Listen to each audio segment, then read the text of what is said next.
put my hope and trust in the only one who's faithful every day. In the darkest night, you are by my side. I'm never alone because I know I can always trust you. I can always trust you. Every day and every moment, my future, yeah, you hold it. I know it.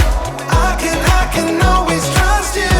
I can always trust. I can always trust. I can always trust you. I can always trust. I've got a Savior who will always walk me through whatever comes my way. 'Cause I put my hope and trust in the only one who's faithful every day. In the darkest night, you are by my side. I'm never alone because I know I can always trust you. I can always trust you. Every day and every moment, my future, yeah, you hold it. I know it. I can always trust you. I can always trust. I can always trust you. I can always trust you. Every day and every moment, my future, yeah, you hold it. I know it. I can always trust you. I can always trust.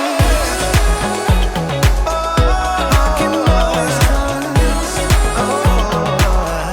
I can always trust you. I can always trust. I can always trust.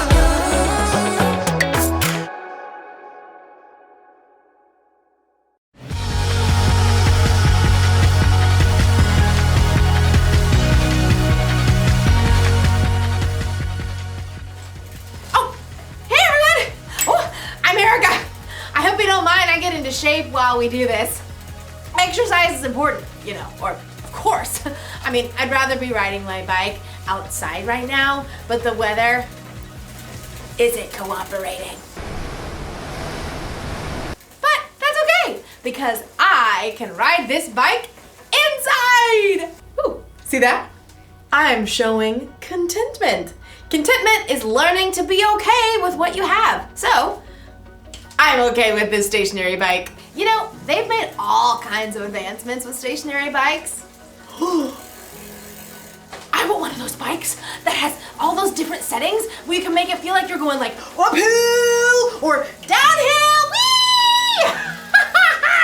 No, you know what I really want? I want one that has a TV screen in the front so it looks like you're riding a bike through mountains or next to the ocean. Maybe I can use my laptop. Paris, France. C'est magnifique. Ooh, I want a bike that comes with a built-in trainer. Someone to like pump me up while I ride. Come on, Erica. You can do it. That bike won't pedal itself. Yeah, move. I can do it. Move. Yell at me some more. Too bad all I got is this old thing. All it does is pedal. In today's story, we'll hear about a king who always wanted more and more and more. I kind of feel like him right now. It's not fun. What are you slowing down for? You've got to keep moving if you're going to make it all the way to Paris. You want to see the Eiffel Tower, don't you? Oui. I can hear you. Move. I will. Move. See you in Paris. Move. Woo! The Bible. It's 66 books of history, stories, letters, and poetry that fit together to form God's one big story. The epic adventure of how He created us and loves us so much that He made a way to rescue us. As we travel through the Bible, from Genesis to Revelation, we discover people who met God and found their lives changed forever. Now, for an amazing story. Inspired by the book of 1 Kings, chapter 21. After David and Solomon, many kings ruled the lands of Judah and Israel. Some of them listened to God, but most did not. King Ahab was worse than any other king of Israel before him. He only thought of himself and did exactly as he wanted to do. Do exactly as I want. Yes, Your Highness. What do you want? 4 calling birds, 3 French hens, 2 turtle doves, and 1... Oh, it escapes me. Just bring me some pears flambé. No one ever said no to King Ahab, not even his wife, Queen Jezebel. Am I the most fabulous king to ever rule this land? Yes, of course, because you have me. King Ahab was certain he had everything he could ever want. That is, until he took a drive into the neighboring town of Jezreel. Ooh, just look at that lovely vineyard. It is perfection. Stop at once. King Ahab examined the green leafy vines and the heavy bunches of grapes. What fantastic fruit. The soil must be excellent. You, over there. Who? Me? Who, me, your majesty? Who, me, Your Majesty? Of course, you. Do you own this fine vineyard? I do, Your Majesty. Excellent. You must sell it to me at once, and I shall turn it into a vegetable garden. No, Excuse me? Your Majesty. I'll pay good money. I'll trade you a better vineyard. I said no, Your Majesty. May the Lord keep me from giving you the land my family handed down to me. You... what? No. King Ahab was enraged. When he returned to the palace, he threw himself down on his bed and refused to eat anything, even date cakes dipped in honey. Why are you in such a bad mood? Why won't you eat anything? Naboth won't give me his vineyard. Oh, snap out of it. You're the king. I'll get you that vineyard. Queen Jezebel was just as bad as her husband, or maybe worse. She wrote a letter to the leaders of Naboth's town. Here is your mission, which you must accept. Number 1, announce a special day and give Naboth an important seat. 2, have 2 bad guys sit across from Naboth and claim that he cursed God and the king. 3, drag Naboth out of the city and throw stones at him until he dies. That should clear. Queen Jezebel sent her message, and the leaders of Naboth's town followed it, to the letter. Tell the queen, mission accomplished. Queen Jezebel was delighted by this terrible news and immediately went to find King Ahab. Oh, woe is me. Naboth won't give me... Get up! Take over Naboth's vineyard. He's dead. What? Mine! All mine! King Ahab ordered his chariot and set off at once for Jezreel. We'll rip out these annoying vines, plant peas, parsnips, potatoes. But even as Ahab garden partied, God spoke to the prophet Elijah. Go down to see Ahab. You will find him in Naboth's vineyard. Ahab has gone there to take it over. God gave Elijah a special message for the king. Elijah had faced Ahab before and knew the king would not be pleased to see him. Okay, here goes.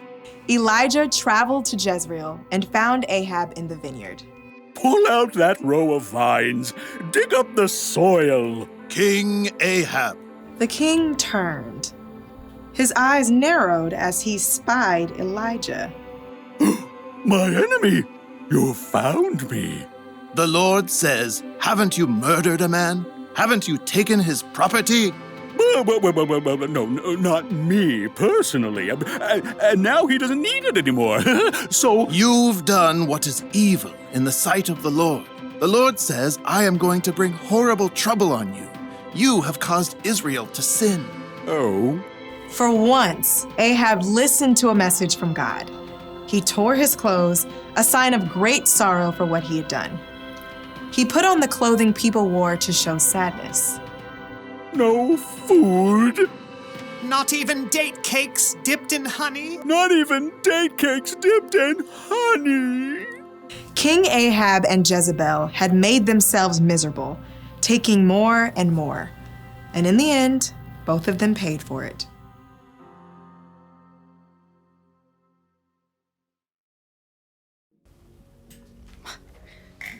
Yeesh! King Ahab really wanted Naboth's vineyard. It's okay to want things, but Ahab wanted it so badly that it made him miserable. He even refused to eat. Has it ever happened to you? Have you ever wanted something so badly that it was all you could think about? Maybe it made you like super sad when you couldn't get it. Or maybe you threw a tantrum. If that sounds like something you might do, you may need a little help with contentment. Wanting things is fine. It gives you something to work toward or to look forward to. But when you want more and more and more and more, it can make you feel like Ahab. Miserable. Jesus once said, "Watch out! Be on guard against wanting to have more and more things." Life is not made up of how much a person has. Jesus knew there is so much more to life than the stuff we have. There are memories to be made, adventures to be experienced. Ooh, there are relationships to be grown with God and with others. These are things that will last long after the stuff we wanted has broken or gone out of style. So it's okay to want things, but here's the one thing to remember.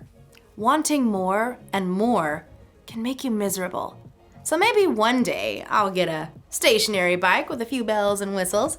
But in the meantime, I'll ride this one and imagine it's springtime in Paris.